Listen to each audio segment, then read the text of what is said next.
Okay, everyone, welcome back to Breslov Efrat here at Shira David, Baruch Hashem, Chodesh Tov L'Kulam. And we had a beautiful Neitz Minyan, beautiful Tanya class by Rav David Jerome. Chazak Baruch. Okay, now, we're going to continue with Siyata D'Shmaya, our lessons in Likutey Halachos. We're in Hilchos Tzitzis, Halacha Hey, and today we're going to do letter Tes Vav, letter 15. Okay, 15 we're going to do today with HaKadosh Baruch Hu's help. So now that the Rebbe was talking about this idea of yayin, wine, and all the properties of wine. But yesterday we were discussing the idea of wine on the mizbeach and the libations, and there's only shira when there's only shira when there's wine. So now the Rebbe Nosson is going to bring us other examples of where we'll use wine, and where we'll use the wine to be in an uplifting way. So the Rebbe says like this today: so we know whenever we make kiddush, right? So what do we need? We need wine, right? We use wine, right? If you didn't have wine, you could use challah. There's other things you could use, but the preferred thing for kiddush is always to have a cup of wine. V'shel birchas hamazon, and again, you can have a kais shel birchas hamazon, right? Does it have to be red wine? No. No, that's just wine. Just drink wine. Oh. The Rebbe says wine. He doesn't. They say on Pesach you're supposed to have red wine to remind you of the blood and different things, but wine is wine. Okay. Others say, well, will disagree with me. I don't care. Just have a glass of wine. That's all. Okay. The Rebbe says wine. He is not differentiating. Yayin lavan, yayin edom. He's not making the differentiation. It's almost like the minhag is to have red wine for some reason. Red grape juice, red wine, red. Okay. So just. Okay, that's okay. Now here we okay. So whatever color wine you're gonna have, whatever grape juice you're gonna have, you're gonna have it, and you're gonna use it. You're gonna have a cup when you make kiddush, right? By birchas hamazon, right?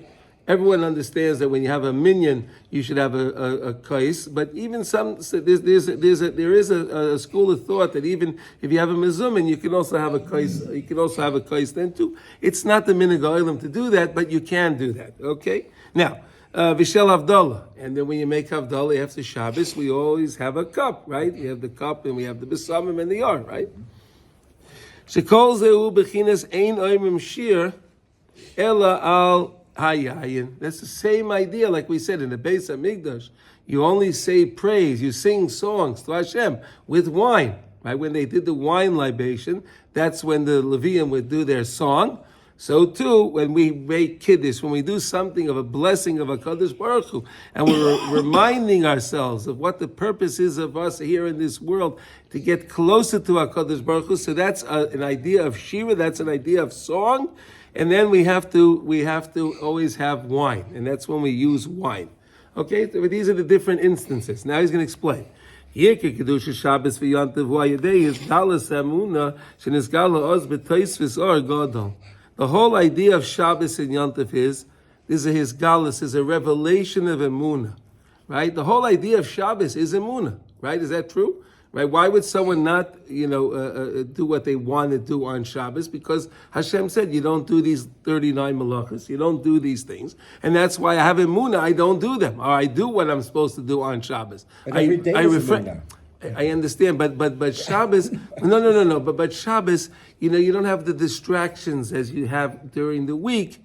You have it's more of a time of closeness with Hashem. So it's more pronounced. That's what we're trying to say.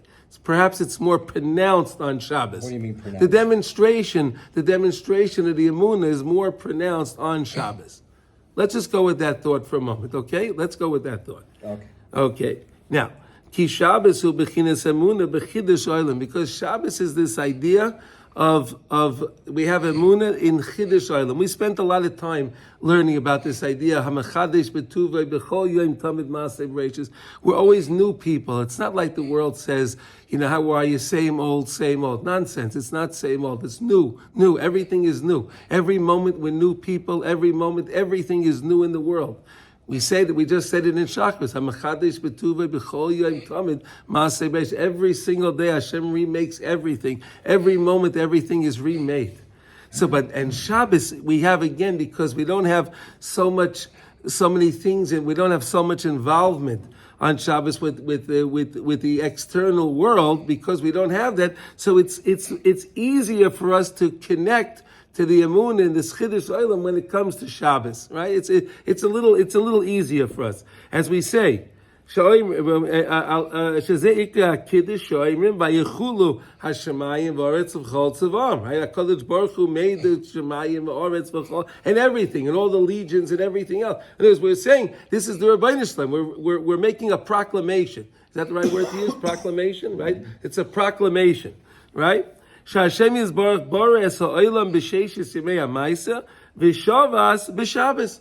Hashem created everything in the 6 days of creation, and HaKadosh Baruch Hu chose to rest on the Shabbos. So that's what we're doing. We are partnering with HaKadosh Baruch Hu by resting on the Shabbos. And again, Chazal teach us what it means to rest on the Shabbos. It's not what I feel is resting on Shabbos, right? Some people say, it's nice, I like to go to the movie on Shabbos, chas v'shalom. Or I like to go swimming on Shabbos. We don't know. With the way Chazal tell us is resting on Shabbos is how we rest on Shabbos. That's the Ratzon Hashem. Now, v'chein Yom Tov, hu gam kim b'chinas Shabbos, shemeir ala chidash olam. So too is Yom Tov, right? The holidays are also this aspect, because again, you'll make kiddush on the holidays, right? When it comes to the 3 holidays or Rosh Hashanah, right? You'll always have a cup of wine and you'll make kiddush, because it's again an idea of kiddush olam. HaKadosh Baruch Hu is constantly renewing the world, and the world is always renewed. Ki kol hayamim tovim heim zeicher liyetzias Mitzrayim. Because all of the holidays, we always say, what do we say? Zeicher liyetzias Mitzrayim. Right? Why is it Yetzias Mitzrayim? Because we said that HaKadosh Baruch Hu changed the whole mereches of the whole world. He changed everything, the way things operate in the world. Everything changed. A great example of that was when he did the Barad, right? The Barad, you had hail, you had fire and water together. How could you have fire and water together? They cancel out one another, right? If you have water, it'll cancel out the fire. Fire will be put out because it also, how did it work? But HaKadosh Baruch Hu changed the whole makings of the world, everything, the way the world is designed, because he wanted to show that he runs the world. He made a mockery out of Egypt.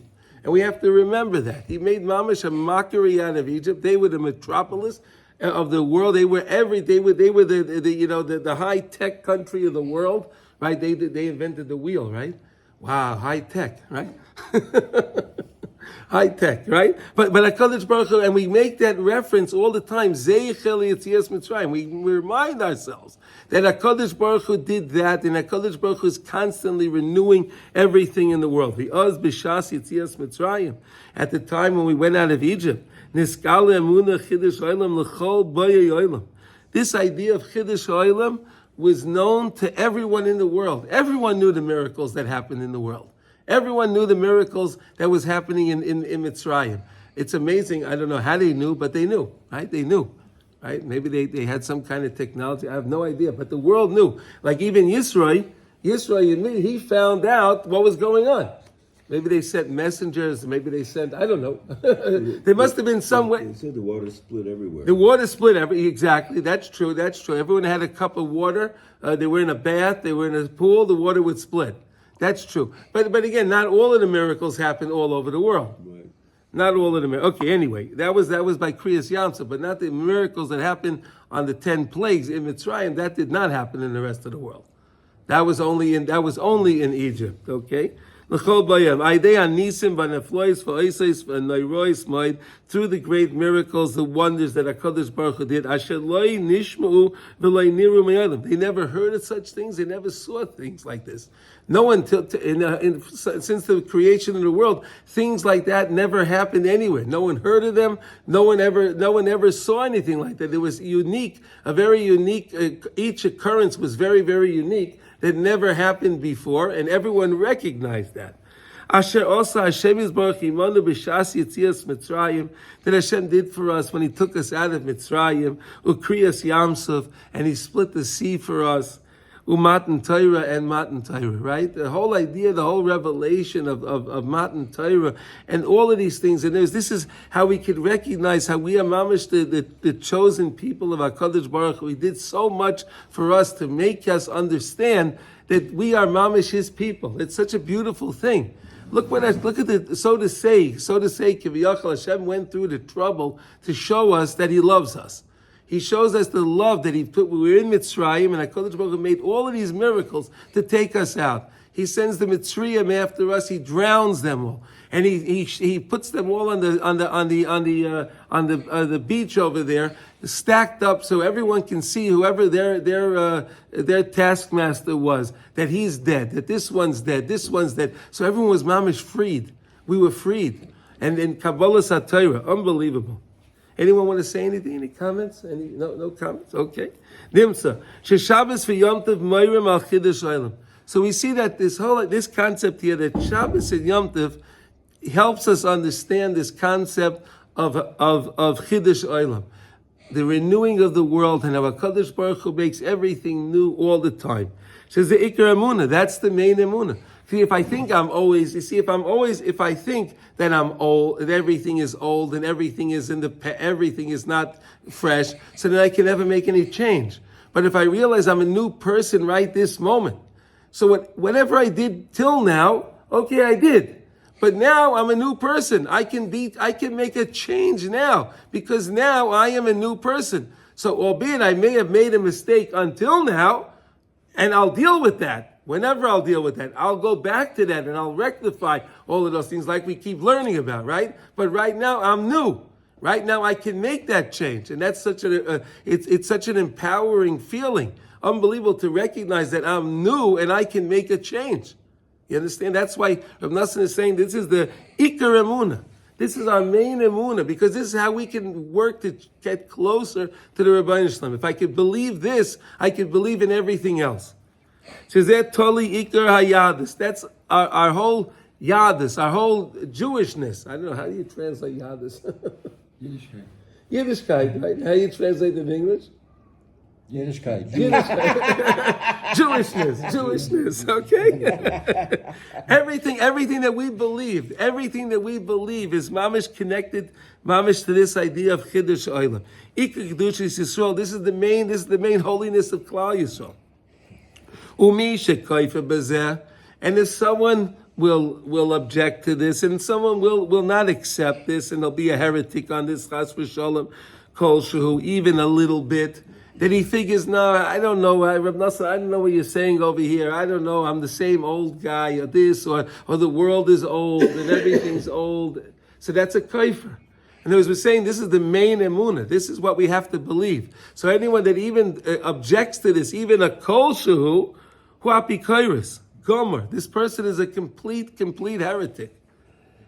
Ve'ein loy chelik belekei Yisrael. Look at this, wow. And he has no part with the God of Israel. He has no part with Klal Yisrael. V'loy b'Torahs Moshe. He is not connected to anything with Moshe's with Torahs Moshe, the Torah connection. He's not connected. Ve'in la'arich b'zeh kan migoydel yinusam shel ha'oiskim b'sfarim sheyesoidam bonu al pi sfaris ha'pikorsos v'ha'koifrim v'hamvusamim shekoifrim b'zeh. Okay, so what's Rav Nassan? You have to understand something. Rav Nassan was writing these lessons in the time of the Haskalah, right? The Enlightened movement, right? The Enlightened movement was running rampant, right? At that time. What's the Enlightened? The Enlightened movement was the Haskalah, the people, secularists, essentially. the secular Jews. It was the beginning of critical criticism and so on, all this. Like Democrats. Not exactly. You what? Sorry. Politically, I forgive. Please forgive me. Okay, anyway. I said like Democrats. Oh, like liberals. Yeah, okay. Yeah, okay, fine. That's good. I'm sorry. Okay. So again, Rav Nassan was writing this at that time, and these enlightened, the enlightened movement was running through all the towns of Eastern Europe, and they were mamish, pulling Jews away from Torah mitzvahs. It was unbelievable. So Rav Nassan was writing this idea. You have to understand this idea of hamachadish b'tuvei b'chol yom tamid. All these svarim and all these other things that they're writing are not telling you that. They're telling you the opposite. You're the same old guy. You can't make any changes. The world's the same. Enjoy your life. Do what you can. That's what they talk about. Chas v'sholem. They don't. There's no hope there. There's no hope. So he says Yamach Shemam Zichron K'may Aristotle, right? He says these types, these form hamechakrim, right? These things of philosophy svarm. Aristotle Hayovan Hakoyfe HaMefursam V'Chaveir of Yamach Shemam. Eli speaks pretty tough, right? It's very tough because the Rambam held a lot by Aristotle. Of course, what? The Rambam held a lot by Aristotle. He didn't see him as, he said he took a left turn, but he wasn't so burnt here. But again, the Rambam was a different time at the Rav Nosson. You have to understand. They were very, very, very different time. Yeah. And the Rambam's background and his involvement was very different than Rav Nosson. So, okay, but again, there's a way to understand it from the Rambam. Of course, the Rambam's Kodesh Kedoshim. No one would say anything. But this is the Rav Nosson's, again, because of the situation he was dealing with. And he wanted to really impress upon the people, don't touch that stuff. Don't go anywhere near that stuff. Don't go near that stuff. Where the Rambam again was working with people that didn't have this problem at that time, and the Rambam was able to deal with people on a very high intellectual level in order to attract them back to Torah. So I think it was a very, very different time. And yes, and listen, and the Rambam wrote Sefer Ma'or Nevuchim, and Rabbi Nachman said, don't touch that. Again, there's a different opinion, because Rabbi Nachman said like this. He said that just to explain, because you brought that up. That in when it comes to philosophy, he says the problem is that they have very good questions. They're very, very strong questions, but the problem is that their answers are very flimsy. Why are they flimsy? Because it's all dependent on emuna. If you don't have emuna, all of the questions they're asking, why is this? Why was the sun like this? And why is this like that? And why? You're asking it because Hashem wanted it. That's the answer. You don't need any answers. There's no questions. It's a waste of time. The whole process of what they're discussing is just going to take the track from a person's emuna. And the whole point in our learning is to increase a person's emuna. So if you involve yourself in these things, it'll just detract from the emuna, and that's the opposite of what our goals are in these learnings. Yes, go ahead. I've heard, I don't remember his name, a guy who's into science. Yeah. And he said the more he studied science, the more he believed in God. Because, one thing is that they say that Jupiter is something that pulls meteors away from us. Okay. So it protects the earth. So, but to me, that would increase my emuna and not detract from it. So that's why I'm trying to. Okay, so Rabbi Nachman, Rav Nosson writes in Likutey his book of advice, when it comes to machshavos v'hirurim, right? There's a chapter there. What's machshavos? Thoughts and different fantasies, ideas. He has a chapter on that, and he writes over there like this. He says that whenever you enter into your mind anything of a seichel chitzoni, right? Anything from external things other than Torah, it's gonna fester in the mind, and it's gonna cause the koyach hamedame that we're learning about to be attracted to it. He gives an example that if you took a reed and you put it into a body of water, so whatever garbage or whatever's in the water will attract itself to that reed. So that's the idea. So he's saying that these machshavas, these things are like sticking something in the mind. That's the muscle for the nimshal. And then when you have that, it'll just pull more things around it, and it'll just take you away from your avodas Hashem, right? The whole thing is shavisi Hashem l'negdi sama. That's what the Shulchan Aruch says. I have to remember that every moment of the day. But if I'm thinking about Aristotle and all this other thing, chas v'sholom, I'm not thinking about shavisi Hashem l'negdi sama. And that's the whole point. Rabbi Nachman also says you have to meet people where they are. Yes. How to get up from under the table. Yeah. So. His story with the turkey, right? Clothes off, he growled like a turkey. Right.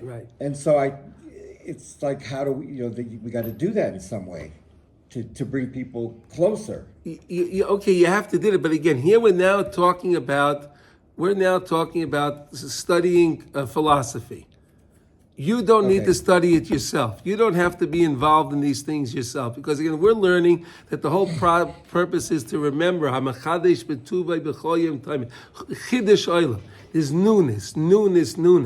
And if you study these other things, it's going to take you away from that. Rav Nosson just told us that's the main emuna that we have.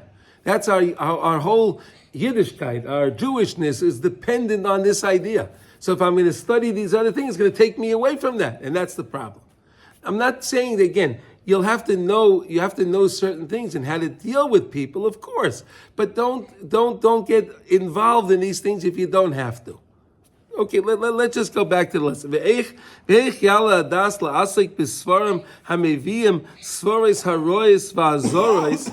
How can it even come to your mind that you'll study svarim, that you'll study books, that'll bring a person to ideas and very strange zarot, right? Strange things. I'll tell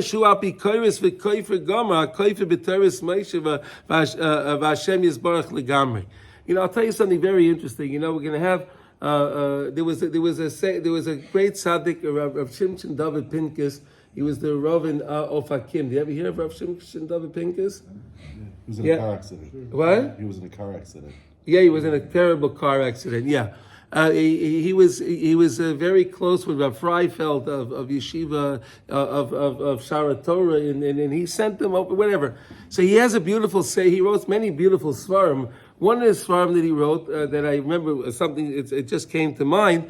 That he wrote like this. He said, we have a mitzvah of Mechias Amalek, right? We have a mitzvah of Mechias Amalek all the time now. He said, but how can we do that today? In other words, we live in a modern society that even if I knew for certain, this man, if I knew for certain without a shadow of a doubt that this man is Amaleki, so I have an obligation to kill him. That's my Torah obligation. But we can't do that. So he said. He said, how can we today be mekayim the mitzvah of Mechias Amalek? How do we do it today? Because again, we're in society today, and it doesn't lend us that opportunity to do these things. So how do we do it? So he says that really the idea is that the Amalek right now tries to attack us in what we read. This is the idea from Rav Pincus. What we read. He says why. He explains like this. This is based on what Rav Nosson just wrote here.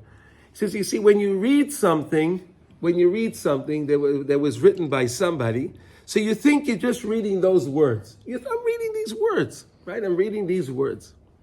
Rav Pincus explains, no, it's much more than that. This person that took this pen, in his words, put his entire being goes into those words. So if this person was a menuvel and a mushtis, those are the words he uses. What's that mean? Right? The person is a very low course, a person involved in very in terrible things, right? Right.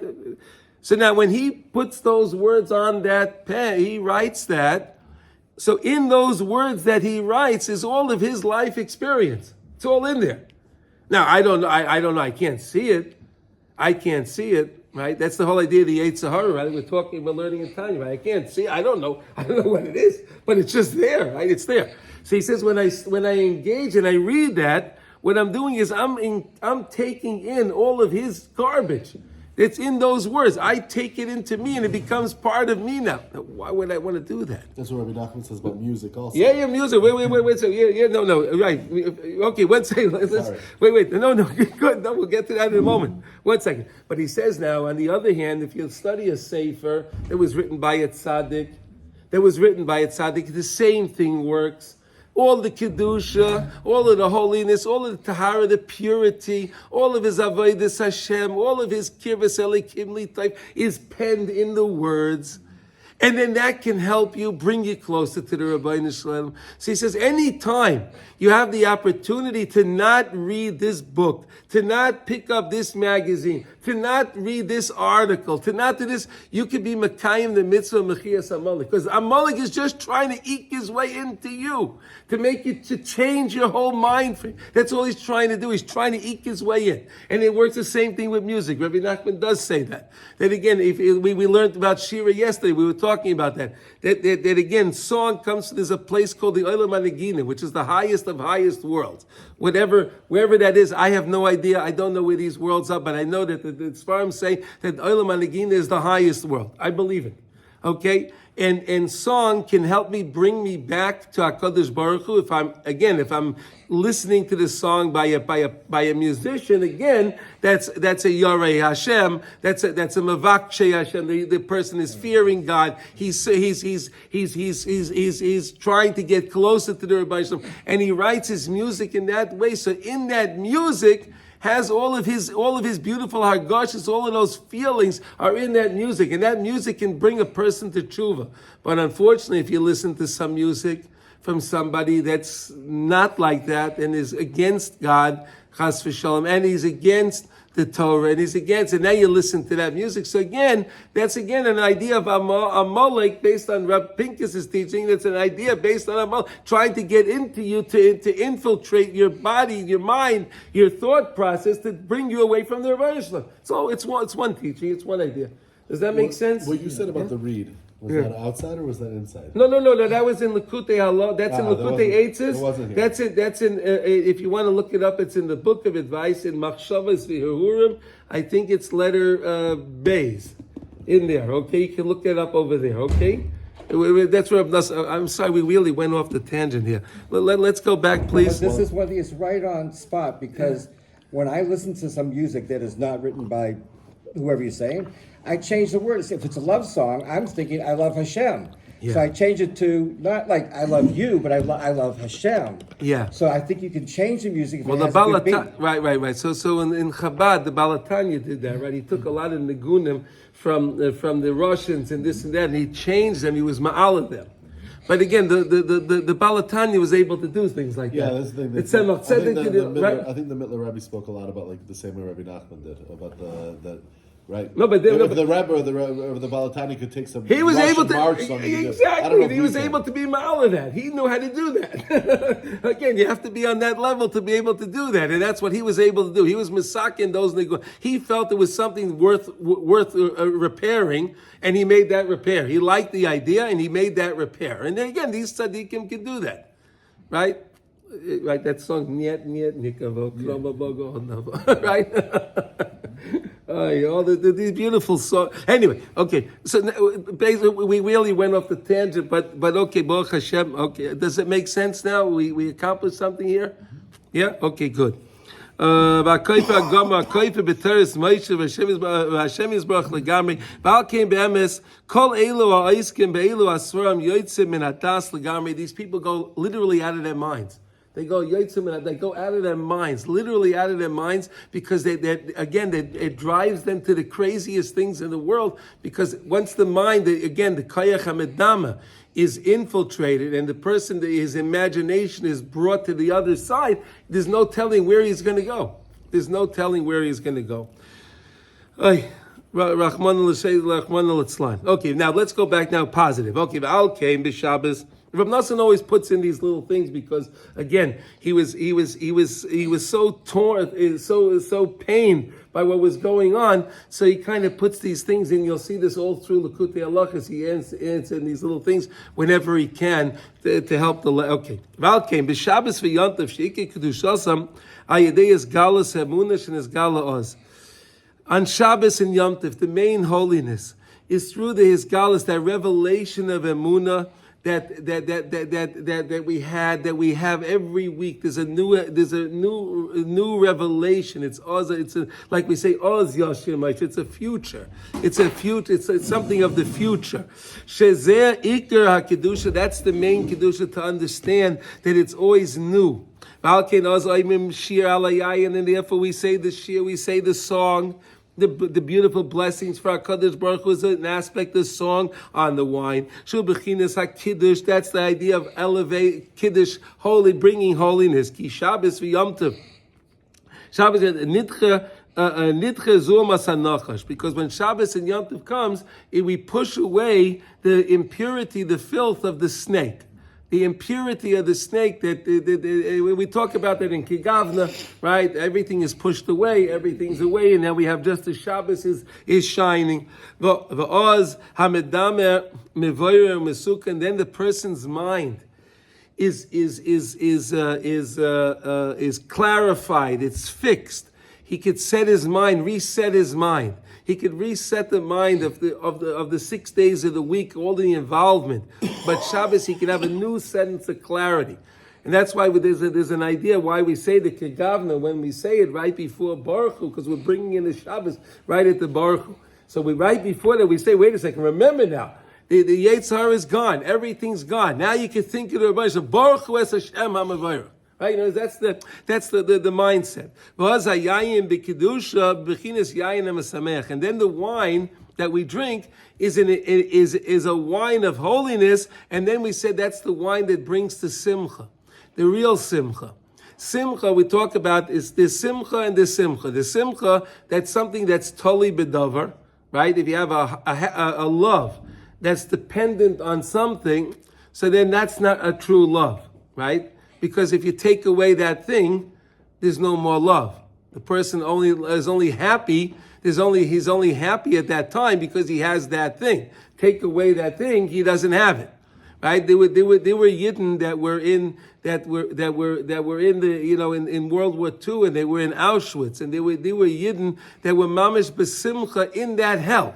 They were living in that hell, and there were those Jews that had a sense of simcha. It's unbelievable, and those are the Jews that survived, that had their simcha sachayim, that they're Jews. I'm better. I'm different than these people. I'm different than these monsters.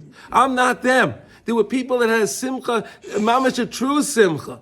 So then, but that's not totally bedover. They can't. The Germans took away everything from every Jew, but they couldn't take away that because that was that was a joy that they had that wasn't totally bedover. It wasn't dependent on that. If I have this situation, I'll be happy then. If I have this situation, then I'll be happy. No, how about you be happy that you're alive today and you put on tefillin today and that you're able to daven today. Or that you even got up, you said Modani, you washed your hair, whatever, you have your tzitzit, whatever it is. Be happy with what you do have. That's what we can, and then that's what the whole idea of the yayin, that's hamisameach. It brings us that true simcha to recognize that everything that I can be happy for what I have. Not like the world today, the people they're just looking always what they don't have. I should be happy with what I do have. This comes to us through the wine. Because again, when I drink the wine, we said the wine has two properties, right? If the person is zoicha, if the person is merits, so then it'll elevate him. If the person does, it'll knock him down, right? Shul bechinas medame. The whole idea is the koyach of medame, the koyach of imagination, bechinas emuna shleima, which we can infuse the mind with the emuna shleima, so that way I'll think in the way of emuna. And I won't think the other way. It won't pull me away from the Rebbe. It'll bring me towards Hashem. I can think that way because I'm new always, and the world is new always, and it can always make changes. It doesn't matter what happened before. Most people don't do tshuva. Why? Because they're there. Listen, I did this and I did that, so how can I do tshuva? No, okay, you did do that, and you did that, but that was then. Now you're new now. So why do you have to continue on what you did from before? Now, change now. Change now and be a new person this moment. And if you fall again, then change again. Keep changing, and keep getting closer to the Rebbeinu Shlem. And that's the main draw that we have when it comes to Shabbos and Yom Tov. And then through emuna we can sing. We can mamish sing to the Rebbeinu Shalom to bring us closer to the Rebbeinu Shalom. Shu bechinas ha-kiddush, that's the idea of kiddush. Shu gam kein bechinas ha-shir shoyim malayai and daika. That's the idea in the Beis HaMikdash that they said the shir when they did the wine libations. So to us, when we pick up that cup of wine, we can say the shir, we can say the song to the Rebbeinu Shalom, and that helps us to remember. The same when we went to the Beis HaMikdash, we saw all the miracles that happened in the Beis HaMikdash. We felt that connection to HaKadosh Baruch Hu, which is what we're longing to feel again. I mean, it's Hashem, HaKadosh Baruch Hu is in the Sed Mashiach, and we're going to have the Bayah Shlishi, B'Karav V'Yameinu, and Mamish feel that again, and we'll see the libation, we'll see these things, and we'll see the Chiddush Olam, and we'll Mamish experience it. Kol Tov, everybody. Amen.